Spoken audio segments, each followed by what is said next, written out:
This should be played at high volume, preferably in a residential area. Good evening, ladies and gentlemen. 1, 2, 3. Lovely.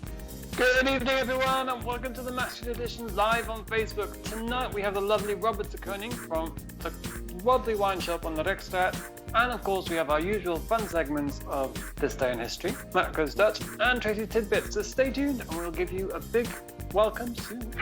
Yay! Good evening, everybody. Hello, welcome to the Maastricht edition. Here we are again. It is. It's our last show for the month of April. Oh goodness. Is it really? It is.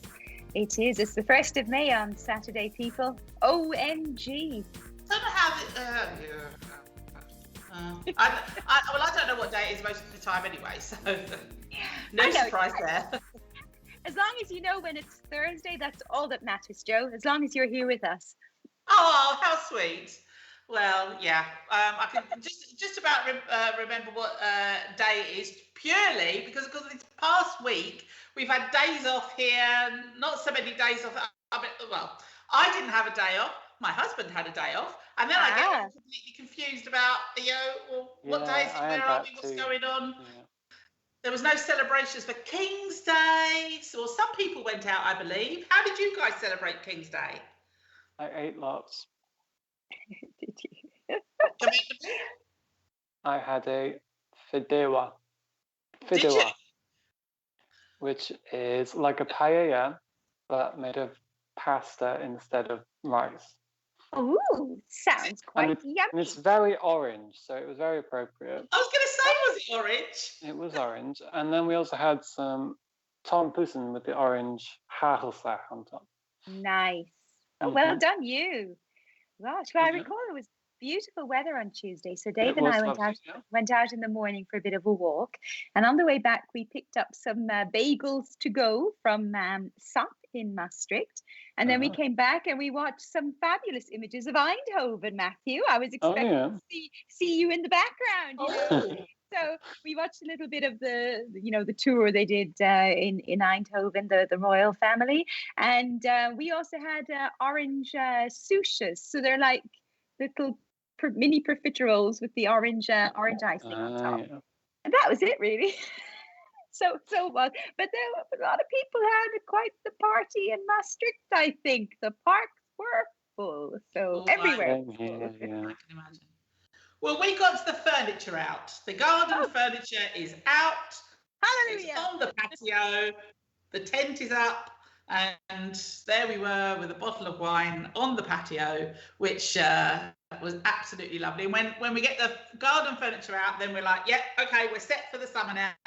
Bring on the lovely weather, and of course, yes, within 24 hours, it's all You windy. jinxed it, Joe. You jinxed it. We That's did. it. You see, I knew But we had a bottle of patio wine, which fits in nicely with our guest this evening, because Robert de Koning from Wijn Winkel Wyck will be here later on in the show, and he'll be telling us about some patio wine. I have no doubt, among other things, as to what you should be drinking at this time of the year. Just as the weather is changing, it's going from dark and dismal now, we're getting brighter, but we do have very changeable weather in April and May, of course, and then we start getting nice and warm for the summer. So he's going to give us some tips as what to be drinking when you're on the patio.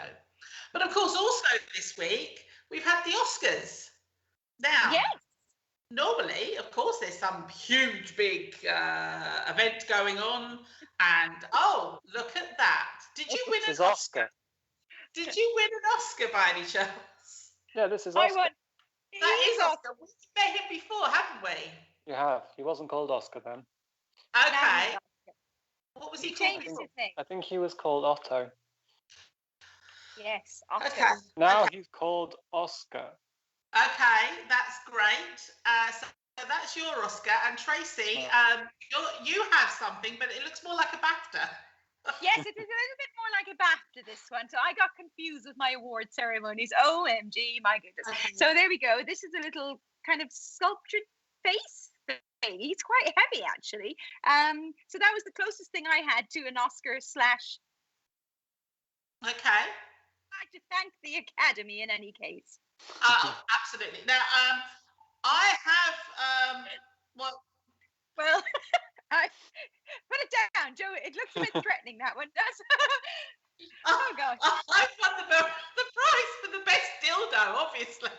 Of course, that's a whole other type of award, though, Joe. Look, this was the only statuesque thing that I could find in the house.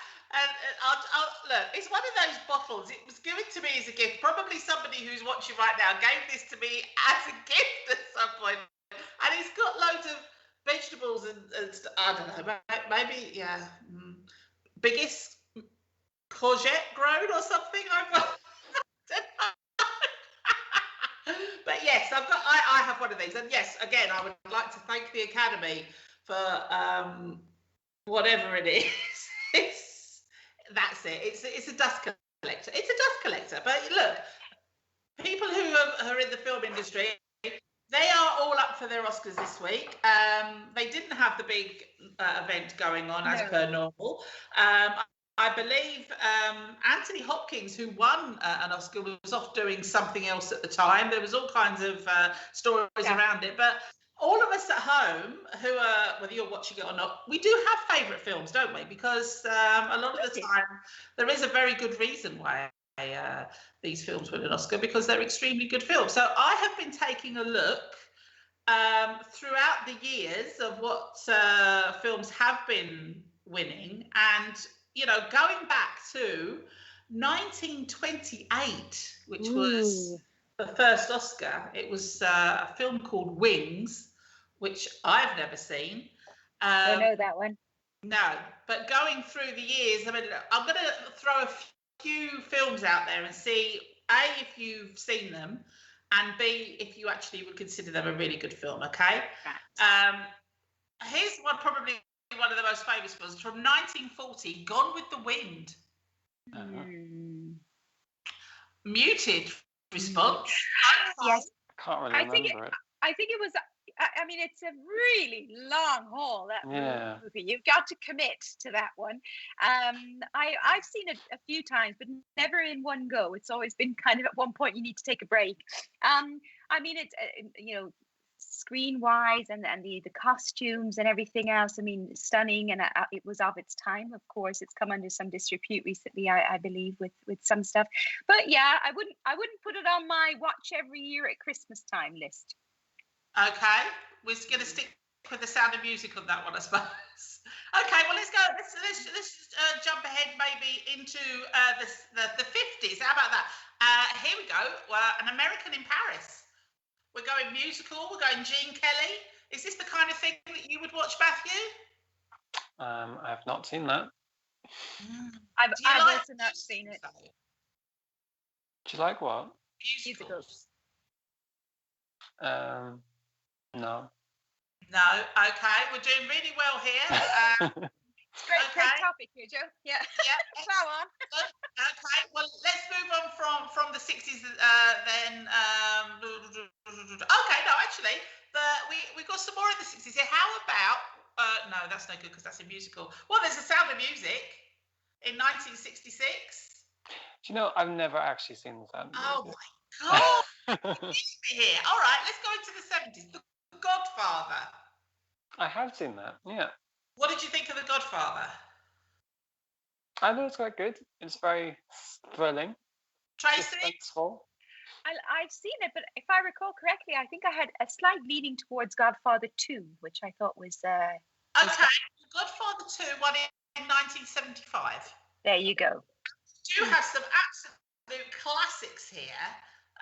From the 70s. We've got The French Connection, we've got The Sting, One Flew Over the Cuckoo's Nest, Rocky in 1977. Yay!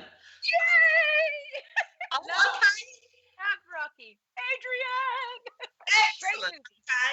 Kramer versus Kramer started off in 1980. We then go into Chariots of Fire. We've got Gandhi in 1983.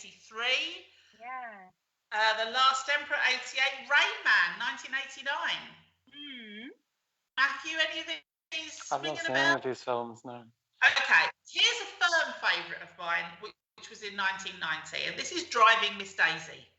This I absolutely love. It's a fantastic movie, and I do recommend it if you get the chance. driving Miss Daisy. Into the 90s then, Dances with Wolves, 1991.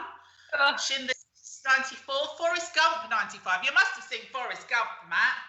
I have seen Forrest Gump. They always used to put it on at the school, like at the end of term, because the teachers didn't want to do anything, so they just put Forrest Gump on. Okay. I love Forrest Gump. Yeah, it's a nice movie. Nice soundtrack as well. So I like that one. And Schindler's List is, a heavy watch, but it's a very, I found it a very, very good movie. It is a very, yeah, lovely and Neeson. 96. 98, of course. Very, very famous year for this particular movie. Titanic. Oh, yeah. I think actually. I watched it several times, but at one point it's like, you've seen it 6 times is probably enough. Yeah. In 1999, Shakespeare in Love. 2001, Gladiator. Ah, yes. Very, very good movie, that one. I think it is a good movie. Yeah, it is very good. I like those big, epic, historical type movies, actually. I think... it's got a really famous line, isn't it? And I can't remember what it is. I just like... my name is Maximus, you are a sexy... Husband to a murdered wife, father to a murdered son, etc., etc. But yes, indeed, Russell Crowe, fabulous. But you got to think, Joaquin Phoenix. He played the part very well. He's very good. In 2004, Lord of the Rings. Seen that one. Very good. Lovely. Oh, loves Lord of the Rings. But these are another film that goes on for about 3 days, and that's it does. Yeah. There's quite a lot of them as well, but they're worth watching. Viggo Mortensen. No, that doesn't do it for me. Where are we? 2008, No Country for Old Men. That's a very good film. Slumdog Millionaire in 2009, The Hurt Locker 2010, The King's Speech 2011. Oh, I like that film. That was good, yes. That was good. And so we're on the home stretch here. We've got The Artist, Argo, 12 Years a Slave in 2014. Haven't seen it. Very good film. Again, it's a hard watch, but it is a very good film. Birdman in 2015, Spotlight 2016, Moonlight 2017, and 2018, The Shape of Water. That's a very good film. Green Book 2019, also a very good book. Film, sorry. And then last year we had Parasite in 2020, which I haven't seen. No, I haven't seen Parasite either. No.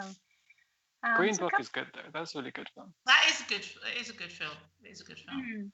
But is there any of those films that you think, oh yeah, that's definitely a must watch? Every time it comes on, I will watch it. Anything there at all? I probably watch Schindler's List when it comes on because I think it's important to watch that movie. There's a couple on the list that I think we had A Star Is Born, which was out quite recently, which I really like, and Joker, which was I think 2019, again with the lovely Joaquin Phoenix, which was just amazing. And also there was one, I don't know when it was, maybe in the early 2000s, $1 Million Baby, which was Clint Eastwood. And that's one I've watched a couple of times. And every time I watch it, I like it even more. I think that one in 2005.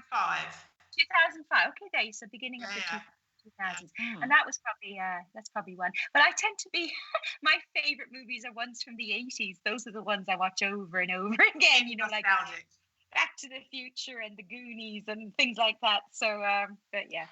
Well, Adina's in the house with us this evening. Hello, Adina. Lovely to have you with us. She says she loves Daniel Day-Lewis from No Country for Old Men. He was very good in that. But, of course, Daniel Day-Lewis is good in everything because he always gets an Oscar. Yes, just that. Daniel Day, we love him. He disappears for 10 years, comes back, wins an Oscar, and then goes back into his little hidey hole again. So yes. But he does. I loved him in Gangs of New York. I thought he was really good in that one as well. Like very, very impressive. He's one of those actors, when you see his name come up, you go, oh yeah, I'm in for a good film now. This is going to be a good one. So you're in safe hands, as they would say. So, okay, well look, anybody out there's got any favourite films? Let us know. We've just gone through a few. Maybe we've mentioned a favourite of yours, but let us know if you've got any favourite films out there. We'll give them a mention. Now, we've just done a kind of review, but we do have a more important review here, of course, because I've done Matt's review of the week. This week, of course, Tracy had picked an album for Matt to review. Could you remind us, Tracy, which album that was? Of course, I chose a live album for Matthew from Nirvana, and it was the MTV Unplugged in New York. It was indeed. So, Matt, where were you when you were listening to this album? I think you can guess where I was. Were you in the kitchen? I was in the kitchen, indeed. Yeah.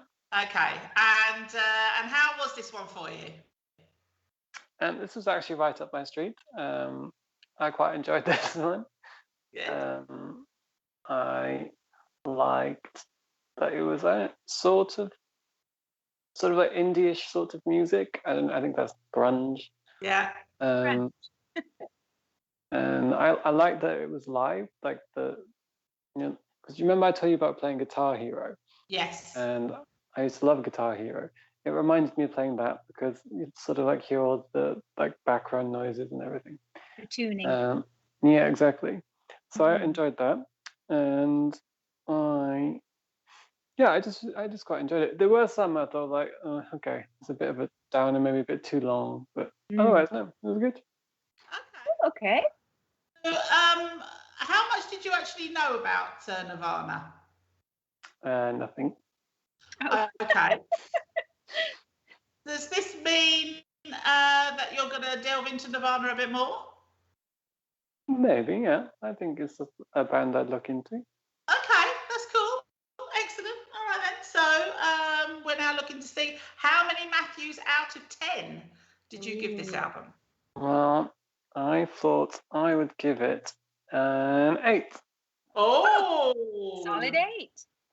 Nice. Yeah, I'm not surprised. It is an excellent album. As we were saying last week, when this came out, everybody was playing it. We were all going nuts for it because having seen Nirvana bouncing around, throwing themselves, lots of noise, and then they did this more intimate acoustic kind of version. It gave the lyrics of the music a completely different atmosphere, if you will. It just changed things completely. So yeah, it is a brilliant album for sure. Okay, so 8 Matthews out of 10. That's good. We need an album for next week, and I'm going off on a completely different tangent to Nirvana.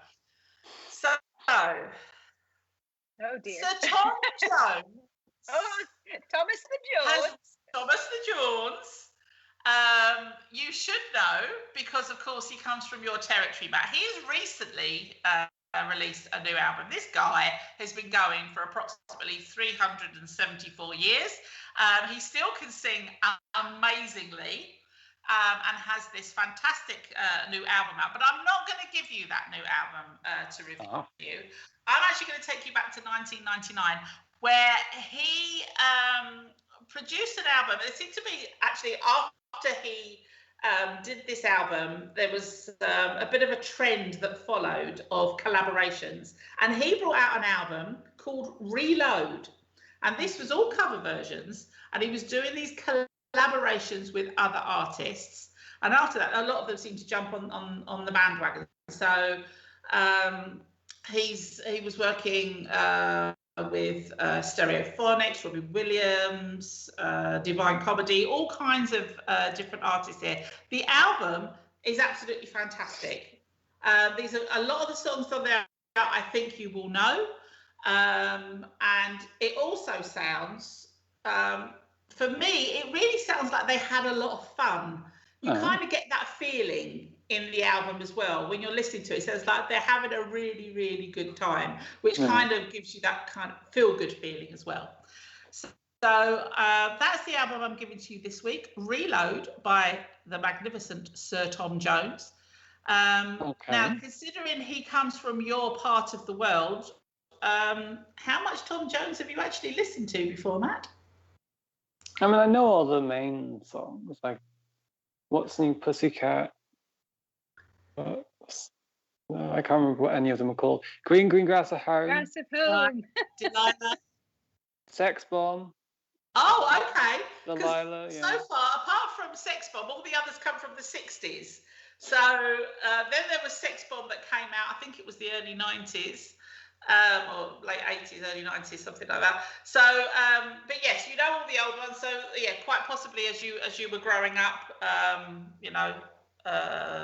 whilst on the radio, I don't know if on Welsh radio that they played Tom Jones and Shirley Bassey constantly, but it's good that you know some of them. But there you go. I'm introducing you to a new album for you, then Reload, for you to review next week. Okay. Excellent stuff. So my grandparents went to school with Tom Jones. Who did? My grandparents. Oh, so you're almost related. Excellent. In a roundabout kind of way. Well, Coming up soon, we've got Robert de Koning from Wijn Winkel Wyck. He's going to be joining us talking about wine. But before we get to wine, I think we probably should get ourselves into a comfy chair, relax. Maybe if you do have a glass of wine handy, just sink into that glass of wine as we come all Zen-like, and the whole of Maastricht, the Netherlands, comes to a grinding halt. Because it is time for This Day's Story.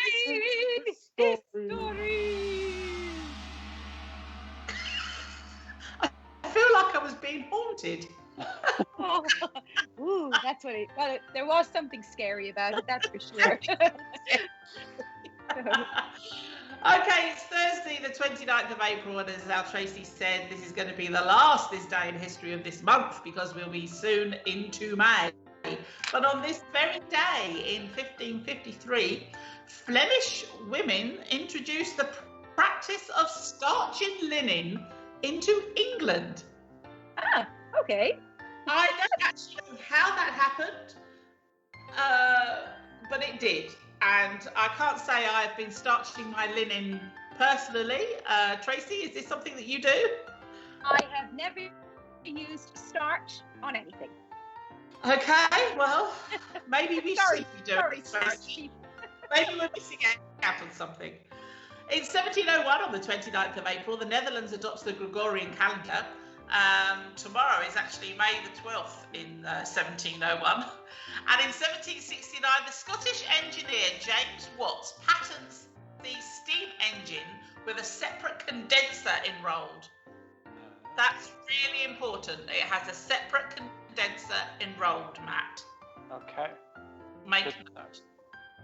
In 1793, on this very day, the cornerstone was laid for Groningen's new town hall in the Netherlands. Hurrah! That was an exciting day in 1793. And also sticking with the Netherlands, in 1886, the first public Dutch electricity service began on this very day. Ah, hurrah for the electricity. Oh, where would we be without it? Now, going a little further afield, in 1930, on the 29th of April, the telephone connection between the UK and Australia went into service. Now that, considering that was 1930, that's quite a big deal. Quite a big deal. Yeah. And on the 29th of April in 1939, Whitestone Bridge connects the New York boroughs of Bronx and Queens. I do not know Whitestone Bridge. I have never been across Whitestone Bridge. Tracy, Matt? Sadly not. I only got as far as the Brooklyn Bridge, but there we are. You have to sing out first. I've got to go back to New York. Now, yes, you must. In 1953, the first US experimental 3D TV broadcast showed an episode of Space Patrol. Now, this is in 1953. 3D TV. This seems to be one of those things that kind of, they try, it doesn't really take off, then it goes back in the box. Then they bring it out again, they try it doesn't really take off, and they put it back in the box. Something about 3D, it never really takes off big. I don't know what it's. I mean, it certainly doesn't do much for me. It's just a bit of a gimmick, isn't it? You don't really... Yeah, it is a bit. Yeah. I think in the past they had one of those little glasses that were useless, but it was craze and a fad at the time. But I think now they've gone even further, where you can go to the even 4D movies, and you've got like the sound of wind, and you feel, you smell smoke. Yeah, the seats shake and everything. it's bizarre, but it's I can live without it. That's for sure. Now, I'm going to introduce you to a new word. In 1976, on this very day, Minister Irene Vorink begins fluoridating Dutch drink water. Oh. Apparently, fluoridating is a word. Does it have anything to do with the state of Florida? It's fluoride.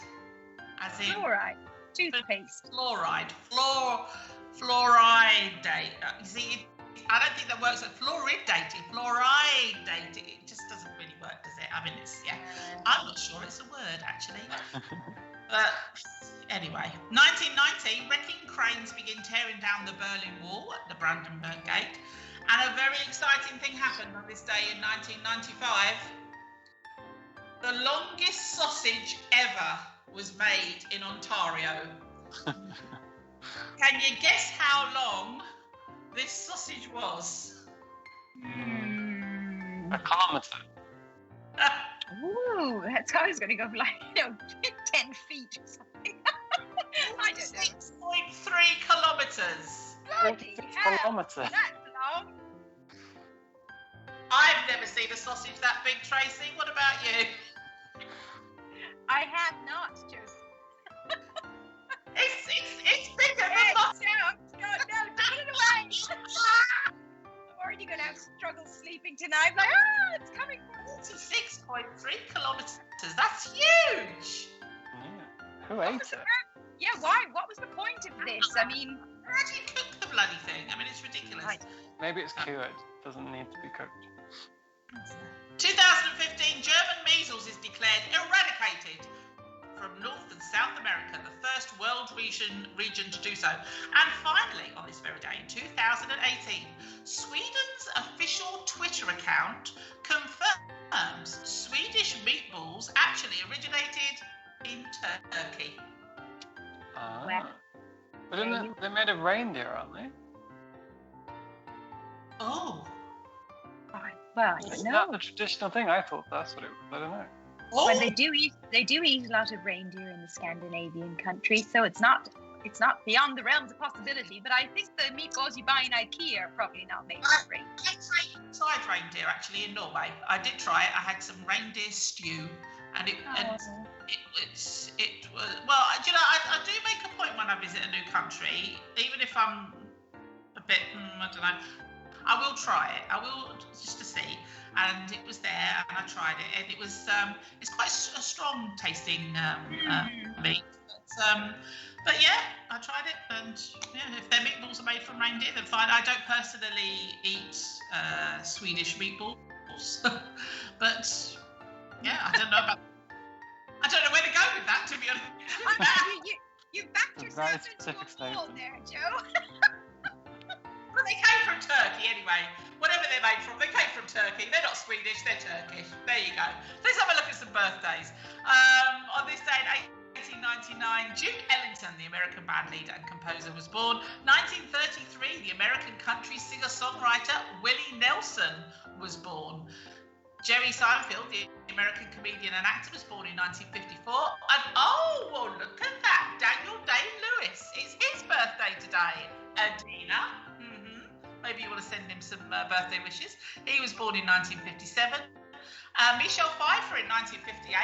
Andre Agassi in 1970. And also that same year, Uma Thurman, the American actress, was also born in 1970 on this very day. And a big shout out to Marika Bowens, and she's celebrating a birthday today. Corrine and Bram say happy birthday. And anybody else who's celebrating a birthday today, happy birthday wherever you are. Hope you're having a lovely day. And that was this day in history. Very nice, Joe, as always. And I'll take this opportunity to wish a very happy birthday to my darling Dave, whose birthday is tomorrow. Tomorrow. It's very nice. Yes, I've had a very nice week. I had Tuesday off. I had Thursday off because I have Thursdays off anyway. And I have Friday off as well. It's been a pretty good week. It's all good. But happy birthday to him. And fingers crossed the sun will shine a little so we can go and enjoy the terrace and have a little lunch outdoors. Ooh. Yeah. All birthdays have just taken a different turn this past year. Haven't they? It's going to be a bit odd.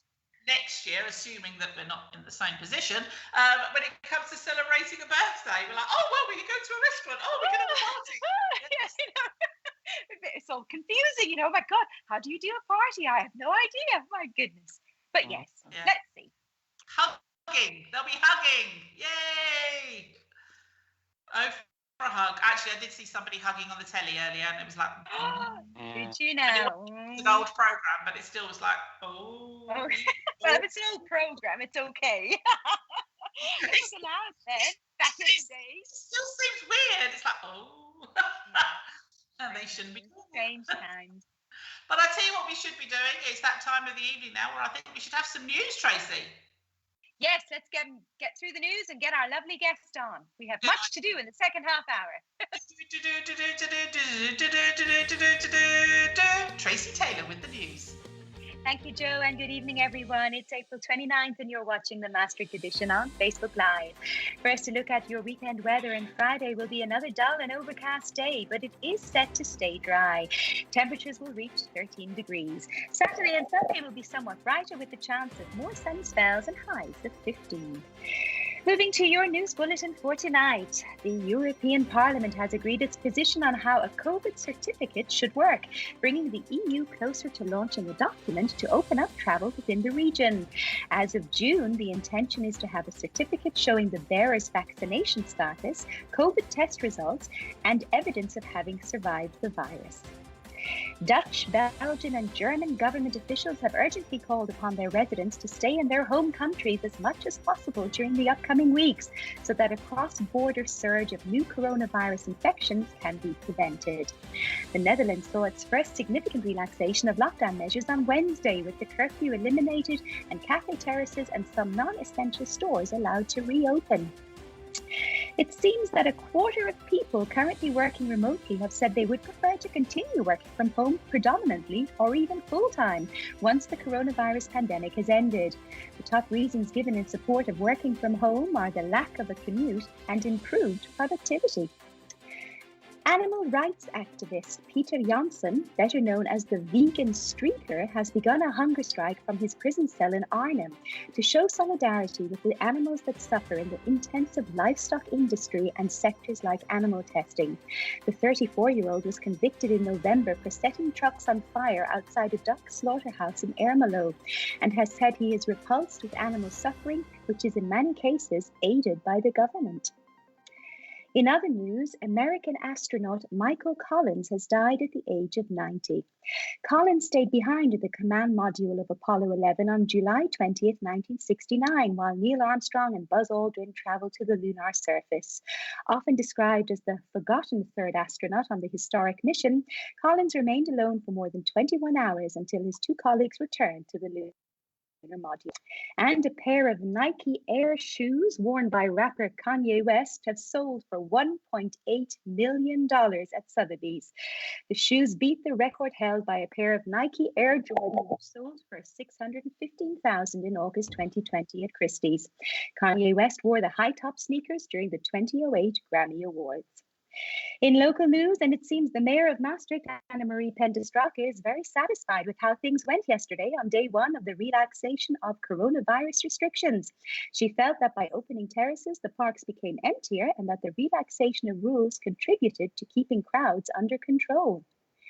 And when you think of wine, perhaps you think of France, Italy, or Spain. But wines from lesser-known wine countries can also compete on the big stage, as was shown during the competition Le Mondial de Vin Blanc in Strasbourg last year, when Maastricht vineyard the Apostelhoeve won some great prizes.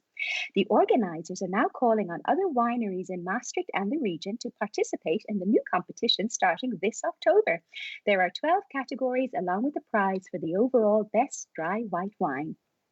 And finally tonight, the Green Elephant Hostel in Wyck has been voted the best new hostel in the world by Hostel World. The choice for the Green Elephant was made by a professional jury and public votes. The hostel first opened its doors in January 2020 and offers private rooms and dormitories. In addition to sleeping facilities, the building also has its own wellness area, offers vegan food, and uses plant-based paint and reusable floor coverings at their premises. Many congratulations to all involved. And that's it for tonight. For more local news, you can follow RTV News in English on Facebook and Instagram. If you are a local business, be sure to check out the Support Your Local Business South Limerick Facebook page, a joint initiative between #Maastricht and the Maastricht Edition. And if you want to discover events, concerts, and cultural activities going on in Maastricht and the surrounding areas, head on over to the website of our partner, maastrichter.com, to check out their awesome calendar of events. And don't forget, you can always find us on the Maastricht Edition Facebook page, on our YouTube channel, on Redbubble, and on Instagram. For all the details, check out the maastrichtedition.nl. Nicely done, our Tracy. Thank you, darling. Lovely. So, I've got a grapevine in the back garden. Maybe I should be making some wine. Matt, we should combine our grapes. Okay. And unique vintage. There's a T-shirt, Tracy. We should combine our grapes. We should. I'm going to write that down. And you missed my joke. Wine not. Oh, we've missed your jokes, Tracy. But yeah, if they're looking for people to participate, maybe we should get our grapes on. Yeah. Oh, it's another T-shirt. Goodness me, I better type quickly. Let's get our grapes on. It's great, good news, because there are quite a lot of vineyards in Maastricht, and in the area around here. So why not? Why not give it a go? There is some very nice local wines actually, and probably somebody who would be able to tell us more about that is Robert de Koning, because he's going to be joining us now from Wijn Winkel Wyck. Well, maybe not from the Wijn Winkel Wyck itself, maybe from his house, but he's definitely in the house. Robert, are you there? I'm here. Excellent. There he is. There you go. Hey, Robert, how are you? I'm very good. Thank you so much. Yes, we're doing well. Lovely to see our resident wine expert with us once again. We were just talking there about local wines from the Maastricht region. There are some good wines here, aren't there? Absolutely. We all know Hostel, Hoevenik, but also some smaller ones, the Salamander. It's all Limburg as a region has many, many wineries. So yeah, absolutely. It's getting better all the time. We are quite lucky with climate change, but let's see that as a very small positive. I think you're right, because there seems to be more wineries, not just obviously in the Netherlands, but in this part of the world generally. There's more of these that are cropping up now, and it is due to the fact that the climate has changed, and so now they're actually being able to take advantage of that. Absolutely. You can see that it's like we work with St. Martinus and Vejle. They've got almost 30 hectares now. They make a huge, more than 100,000 bottles of wine. So that's a serious wine grower. Yeah, even for international standards, that's not too bad.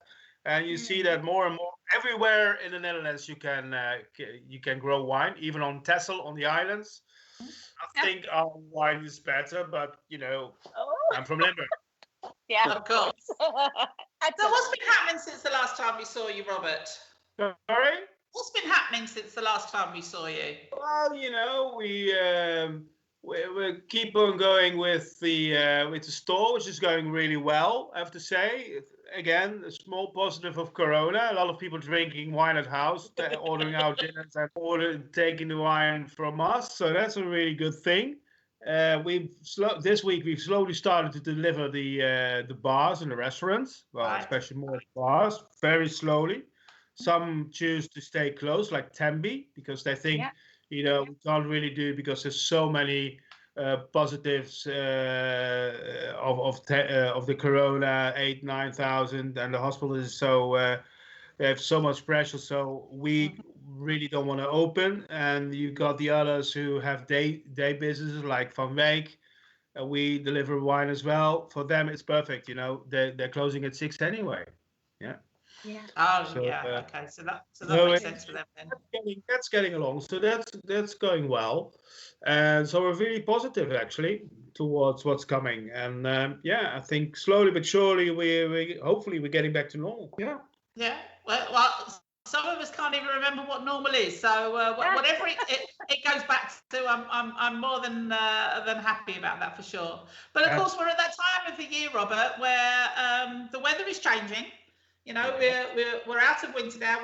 We're in spring, but we are at that time of year where the weather is one day warm, next day cold. Are we going to start changing the kind of wines that we're drinking now? Yes, we start slowly but surely. We started to drink rosé again.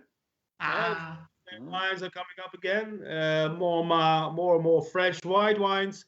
The heavy wines are going back into the cellar. Not really, but people are drinking white wine, more rosé. Really nice rosés, and of course we can't forget asparagus season. Yes, asparagus season is upon us now. Well, does that mean that there is a particular kind of wine that we should be drinking with asparagus? Absolutely. Well, of course, I anticipated on that. Normally, traditionally wise, you drink Pinot Blanc from Alsace. Yeah, it's a very soft wine. It doesn't have too much character. Goes really well with asparagus.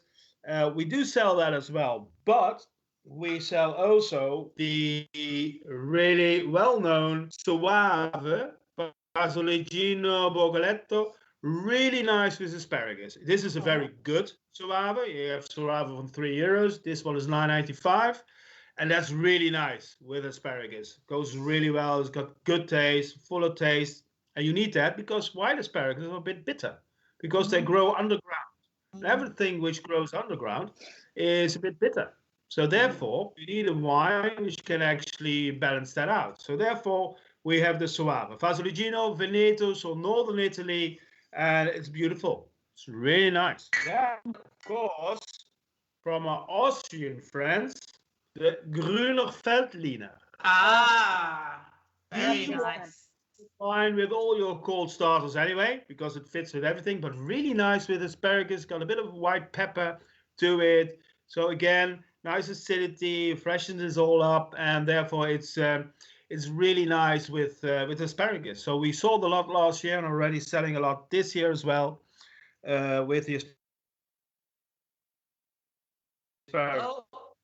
Soft or with asparagus. So it all depends what you're serving with your asparagus. Are you doing with ham and eggs, à la flamande? Or are you doing it with salmon? Or you do it with pork fillet and small potatoes. So it all depends on what you're serving with it. That depends on what you're going to choose. Well, actually, Robert, being a Dutchman, I thought it might actually be prudent for our expat listeners to maybe ask you what you would consider to be a traditional Dutch way of serving white asparagus. Oh, well, it's easy. It's you would do it with cooked eggs, and then with ham, nicely rolled up. Perhaps a bit of sauce hollandaise, really nice, and some small round potatoes, krilletjes.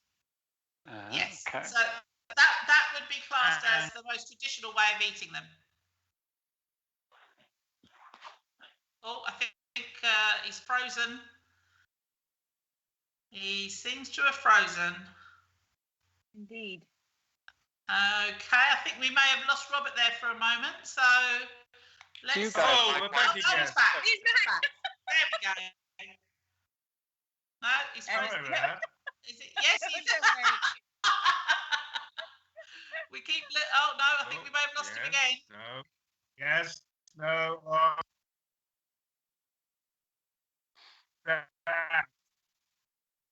I want to go back. Okay, let's see if we can get him back again because we definitely lost him there. We'll see if we can get him back on the call because that was getting really interesting about the asparagus, etc. So Slide again. Did you get the asparagus dish? Oh, we can hear you, but we can't see you. Well, I'm not sure what. There you are. Oh, you're back again.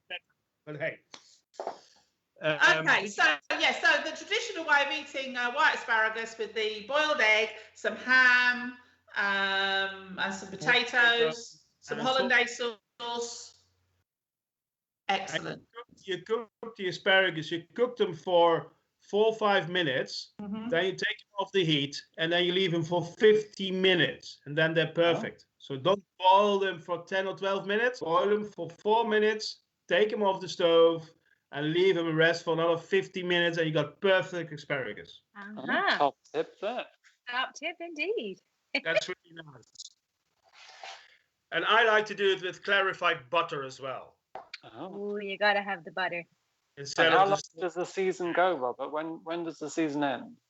I think it's somewhere, it's the 12th or 14th of June, somewhere, or the 25th, 4th of June. Plenty of time. Somewhere there. And it's, you're not allowed, but these days, they start already extremely early with asparagus, and first of all, I like asparagus in the beginning of the season, but then after 2 or 3 weeks, you get them everywhere, and in all the restaurants, and everything is with asparagus. So it's like your Christmas turkey, you know, your first Christmas dinner.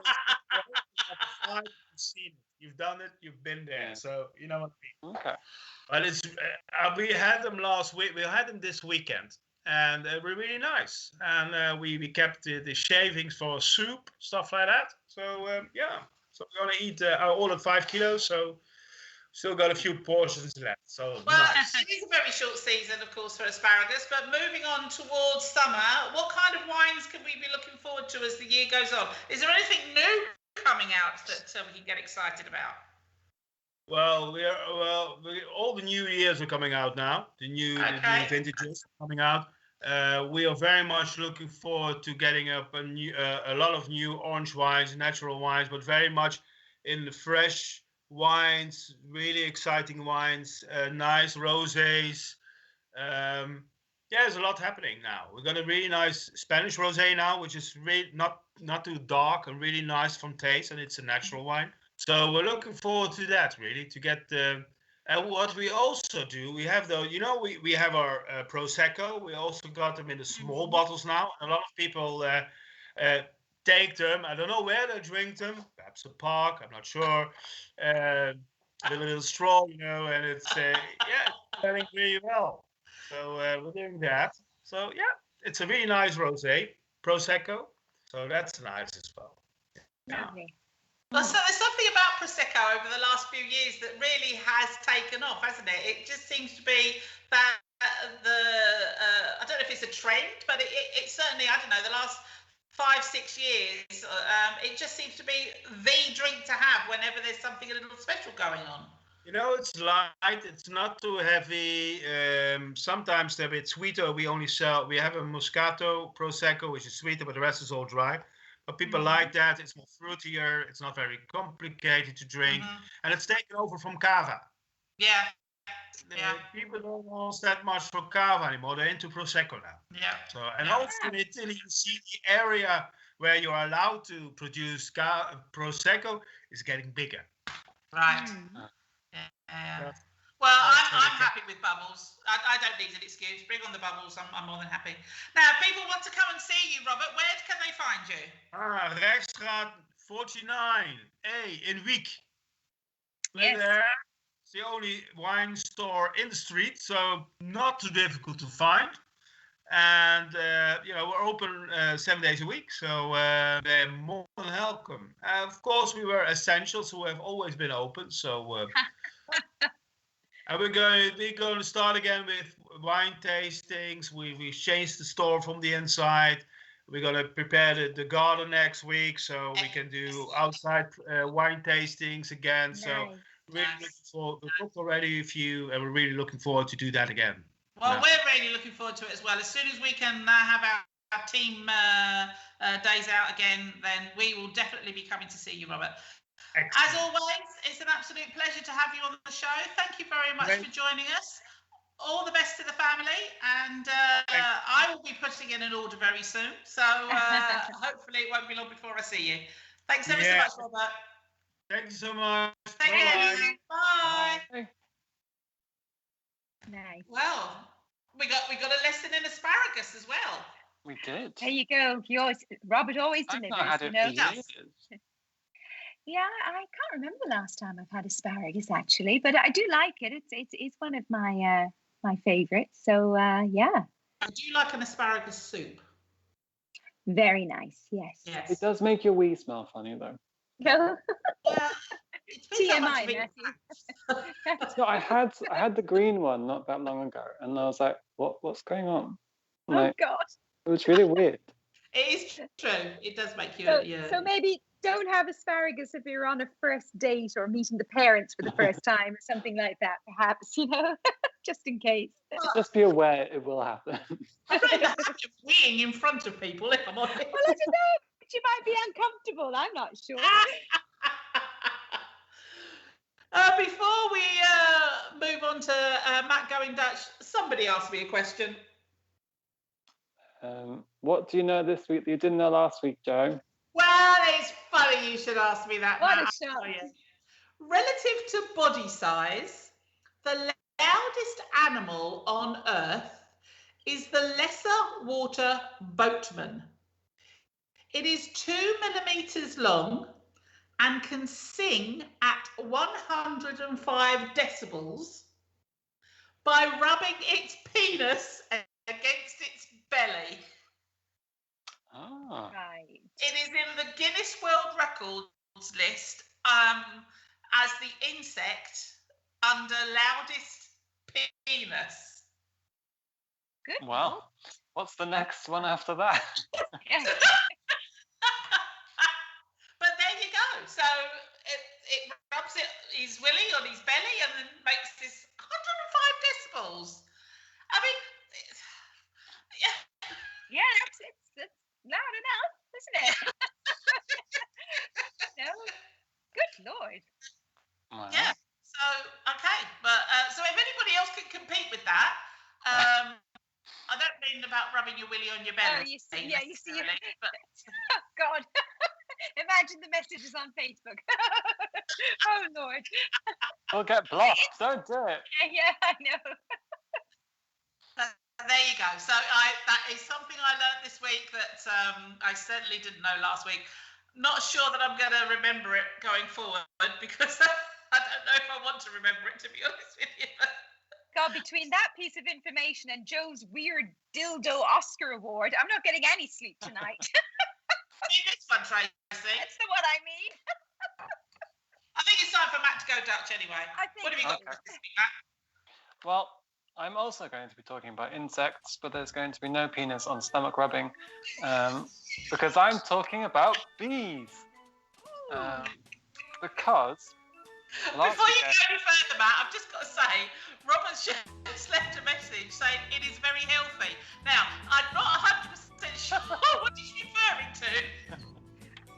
I'm assuming it's the asparagus. I've got to, let's go with the asparagus. Let's go with that. I think it's the safest thing. Sorry, Matt. So, I'm going to talk about bees because last week there was the National Bee Counting Survey in the Netherlands. Yes, there was. So I thought I'd have a look at what the Netherlands is doing about their bees because, bees are important. And everyone seems to like bees because, some of them are furry and cuddly. Maybe not cuddly. Bumblebees. Bumblebees, yeah. Bees are lovely, yeah. Bees are bees' knees. Yeah, exactly.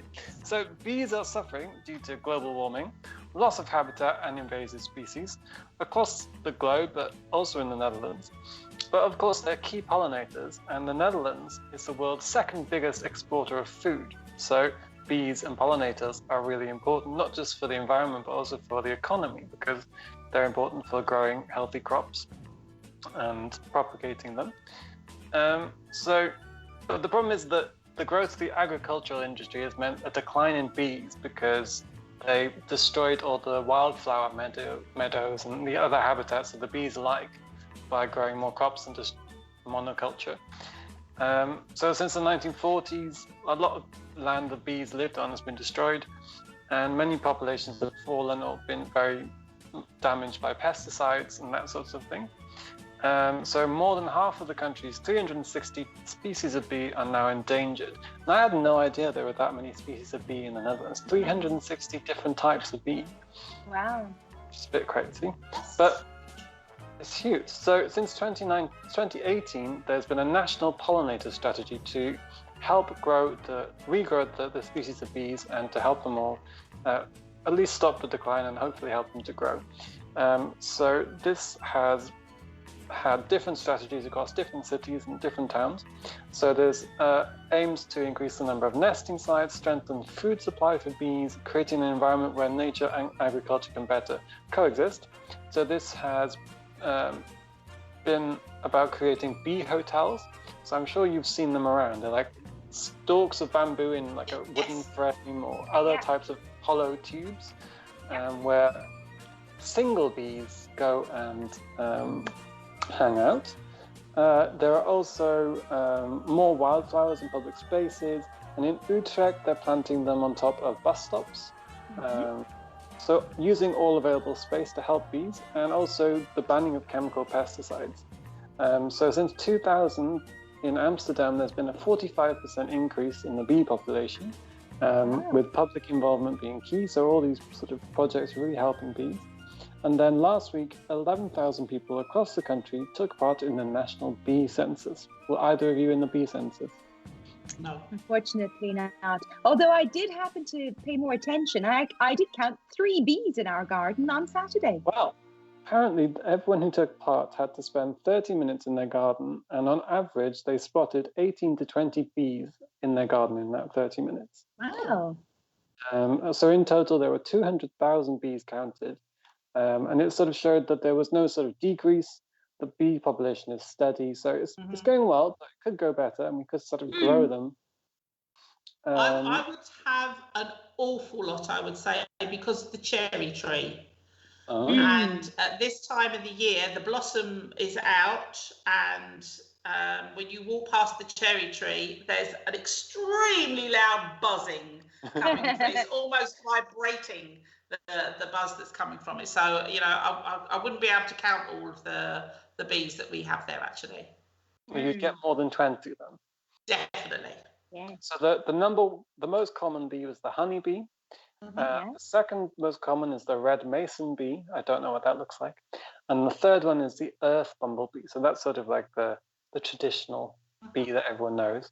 Right. So there's also ways that you can help bees if you want to help them. You can grow wildflowers in your garden, grow bee and butterfly friendly plants, normally flowers.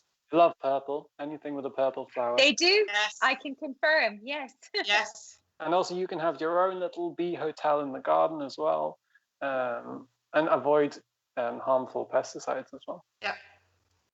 Yeah, well, we have a whopping great big buddleia as well in the garden, which is very popular with the butterflies as well, who are also pollinators. And when we were starting the renovation and pulled down the ceiling in the extension next door, we found about 4 or 5 bee hotels actually that they made themselves. Wow. So yes, there was quite a few in the roof there, but sadly we did have, they were abandoned anyway. We had to remove them, but yes, there's they do nest round here in a lot of the old houses, but yes, they are so important. Yes, they are. Very, very important. So, but yeah, that's 360 species, Matt. That's a lot. Yeah, I had no idea. No, not at all. Not at all. Excellent. Well, that was good stuff. We like it. We like it a lot. We're coming towards the end of the show. And, we are. Before we go, Tracy, you got any titty bitties for us before we go? Well, yeah, things have opened up again, as we know, but also things haven't opened up again, if you know what I mean. So the terraces are back from 12 till 6. Most of them, as Robert mentioned, a few places in Maastricht have chosen not to open. Some are not opening if the weather is a bit dodgy. So it's just check out social media to see if your chosen place is opening on a particular day. Shops are again open, many of them now without this pre-appointment. Some, for example, like the Bijenkorf, still have that in place, where you do still have to make an appointment if you want to go shopping. So again, it's best to check online and not assume anything. However, this weekend, I believe tomorrow, the Friday market is going to be open here in Maastricht on the Mark, so that's quite nice. Okay. Again, keep in mind the distancing and, you know, masks and all the rest of it, but that's a positive sign. There's a lot of stuff with our partners, Meet Maastricht, Maastrichter.com and hashtag Maastricht. These guys do a lot of stuff on their Facebook and Instagram pages, advertising events or walks or concerts and things that are online. So it's good to check these out. I'll mention all of them in the post-show post, so you can follow them and see. But yeah, I guess the main thing is if you have the opportunity to try and get out and support your local restaurants and cafes if you can, and yeah, keep an eye on social media and websites for the latest information. Yeah, and support your local business Facebook page as well. Yes. Have a look at that. There's a lot of businesses who are posting what they are or are not doing over this transition period over the next few months. So have a look at that as well. So excellent stuff. Well, things are going in the right direction. This is good. Hopefully it won't be long before the three of us are back in the same room again. That would be nice. Oh, imagine. I hope we'll recognize each other. Like, oh. Well, I think we will recognise each other. It'll just From the head up. It'll probably be a bit uncomfortable. I know we kind of hug would be, but I don't know. But let's see. But for now, at least we'll get there soon. A big thank you to Robert Koning, who joined us this evening from Wijn Winkel Wyck. We will have all his details on our socials after the show. We shall be back next weekend. Enjoy the terraces, whatever the weather is going to be like over the next week. Get out there, support your local businesses. Remember, they're open from 12 till 6. So get out, enjoy yourself, have a drink, relax, and we shall see you again next Thursday for another edition of the Maastricht edition. We shall see you then. Have a lovely week. Take care. Bye. Thanks for watching. Bye.